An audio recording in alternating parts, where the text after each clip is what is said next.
You know what sounds like fun to me on a Saturday night? Sitting in bed and letting my titties hang.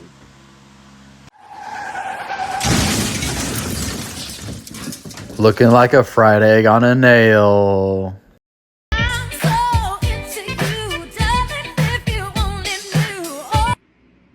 My day was as long as those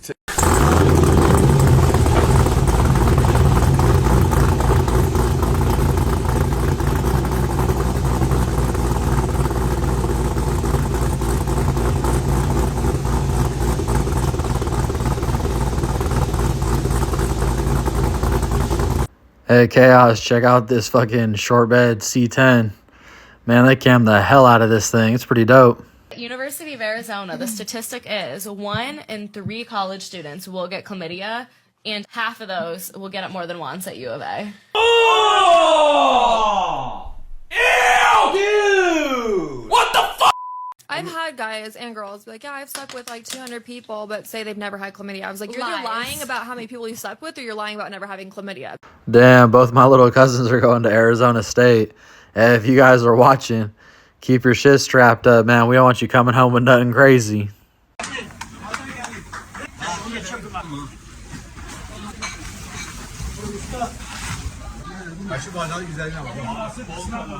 Ever bang ugly chicks just because you feel absolutely bad? You do? Absolutely. So Why? you'll give a mercy. You're a good-looking guy. You'll throw a mercy.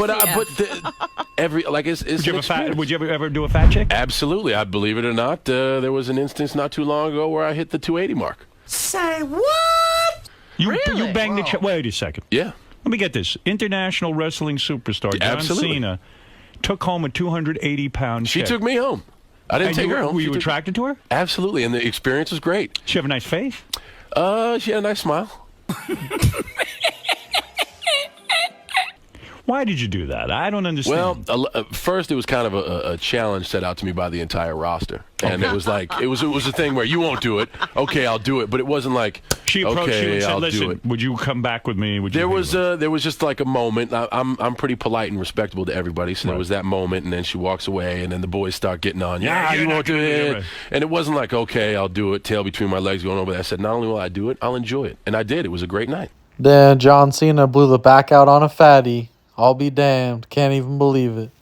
Well, you know, guys, man, the standards.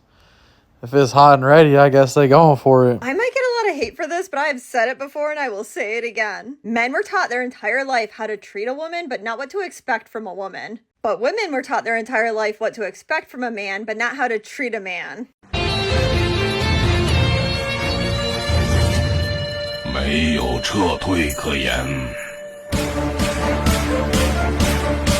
Just left Whores Anonymous. Everybody was asking where you were at. Everybody's wondering if you relapsed. Are you out hoeing around? Are you out being a whore? Don't judge me. I'm going through a divorce, homie. All right, y'all. Hey, guys, I'm looking for your help. I have a bunch of these other channels, and I'm trying to get them monetized. It's a free way that you can support us. We have life advice only channels for both Smackn The Wall and Larry Springer. The advice channels are done with a guy in Bangladesh, and he helps me with the stock footage. So when you help us get that monetized, you're really helping support a guy overseas, which is pretty cool too. We have Animal Unwind, which is an animal channel that I do with just calm music just to chill out. I have another one called Our Latest Angels, and it's about celebrity obituaries. And I have another one called FreezePOV, and it's police POV incidents. You know, I get around to it when I can, and when they're monetized, I'll be able to get around to it much more. I'm trying to diversify as much as I can. And don't forget, we also have the mug store. They make pretty good gifts, and we have free shipping on everything. And we also have the merch store as well. If you're interested in any of that, please check out all the links in the description. Thanks, guys. I appreciate y'all. Normal posture, kyphosis, hunchback. Let's fix it. Get up to a wall or door, hands behind your neck. Wear shoes or bare feet so you don't slide backwards. Reach up as high as you can with your elbows. Drop your body down. Lean forward. You'll feel all that stretching in your mid-back area. You can bring your feet back more and challenge it. Come down, lean forward, hyperextend. Do that 3 times every day. 20 to 30 seconds each stretch, and your body will love you.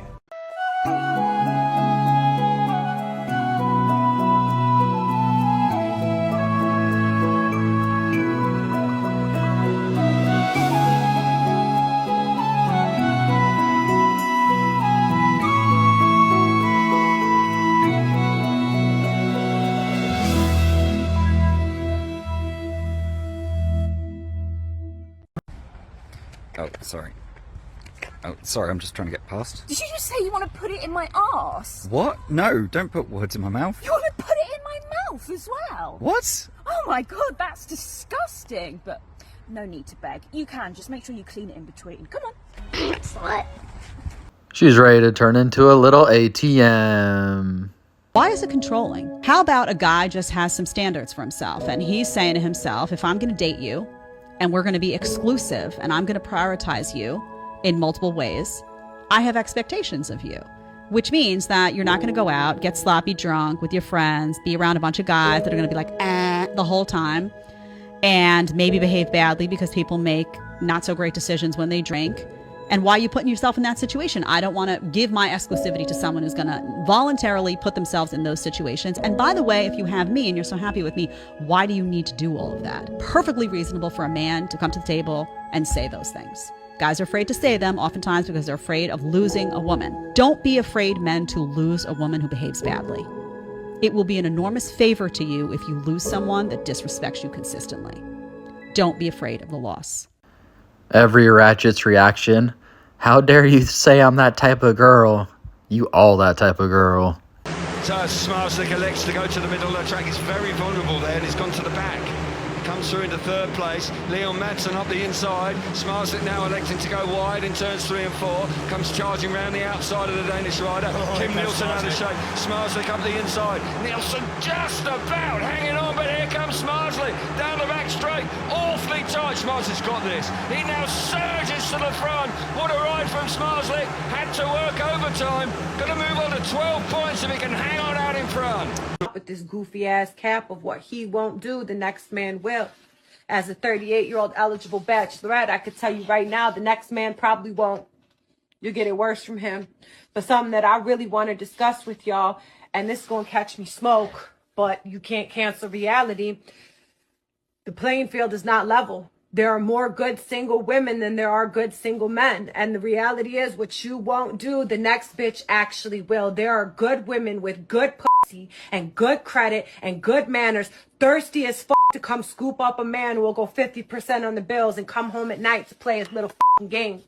You feel me? You're so worried about aesthetics and keeping up with the Joneses and what so-and-so did on fucking Instagram. You feel like your man ain't putting on for you. Let me tell you something. A good man is a man who comes home every night. It's a man who listens and communicates to you. It's a man who doesn't cheat. It's a man who pays bills and shows up for the children and fixes things where he can. That's a damn good fucking man. And the same way that you want to be loved, he wants to be loved too. Everybody is a fucking prize, not just you. Stop expecting these men to jump through fucking hoops to earn your love, but you're asking for a love that you can't even fucking reciprocate. You got to be willing to give what you want to fucking get in order for that shit to fucking last. So if you got a good man, start pouring into him and stop dangling greener pastures in front of his face, because if you had it like that, you'd have it like that. Hey, shout out to the guys that are unappreciated by some chick that developed her delirium off the internet. Because, man, that shit'll fucking put you through it. I know too many good guys that got, put through the ringer, and no matter how good they did, they had to keep doing more and more for a person that wasn't really doing shit for them. You can find a lot of peace being single, guys. You don't really need it. All right, y'all. Let's see what I got for you today. All right, we out here. We snowboarding. We're finding the powder. Check out my picture. See if you can identify me. All right, guys. One thing about the lessons I teach you, and the thing about life really in general, is that all these things we learn are like a practice. It's like I could tell myself to have proper self-talk and stuff like that, but there'll be several times a year where I can't really control it. I can't fix it. It's like I know the lesson, but I'm along for the ride. The last month or so, that's sort of what's happened to me. It's like I took some losses. I dealt with some stresses. When you get some money, people are always trying to take your plate. You're always having to defend yourself. But I've had some nonsensical arguments and some difficult employees, and the totality of it has got me up at 5 in the morning. My mind's racing. I can't stop thinking about it. I'm telling myself, who fucking cares? Or your life's hella good. Why would you be thinking about arguments with people at 5 in the morning? But man, sometimes shit gets so out of pocket that you can't help it. So, right now I'm a victim of that, where it's I know the lessons, I teach the lessons, I understand them. I've been through a lot of things in life, so, it's kind of disappointing to me that I can't just get it right. Tell myself, shut the fuck up. This is what we're doing. But sometimes, like I said, you're along for the ride. So if you're not getting it just right, but you understand the lesson, you know, maybe your self-talk isn't good. Maybe you're not able to control your mind perfectly. Maybe the problem is so large that it has to be processed, you know, and processing it is difficult and it's annoying. And, you know, it's not pleasurable. That's for sure. But like I told you guys before as well, like, regardless how I feel, I'm going to do what I have to do as a man. And I think it's important to distract the mind when the mind's being unruly. So I'm at work, of course. I feel like shit. I'd rather not. I've been up since like 4:30 in the morning. I feel annoyed. I'm fucking up. It's my problem 100%. It's always important to take responsibility. As blessed as I am in my life and how much shit I have going on right, how the fuck could I not stop thinking about the little bullshit that went bad? And I also asked myself, if you can't get your mind right over this little ass petty bullshit, what happens when someone gets cancer? What happens when you have a real problem? So, you know, I'm talking shit to myself for not getting it right, but it's all right if you're not getting it right. Happens a couple times a year. Just forget about it, distract yourself, move on, and we'll get it right next time. It's whatever. It don't happen every fucking day or all the time, but, you know, a couple times a year, you know better and you just can't get it right, and that's all right. All right, y'all. If you want to help us out, please watch another video right here. And as always, please like, share, and subscribe, and we're going to see you on the next one.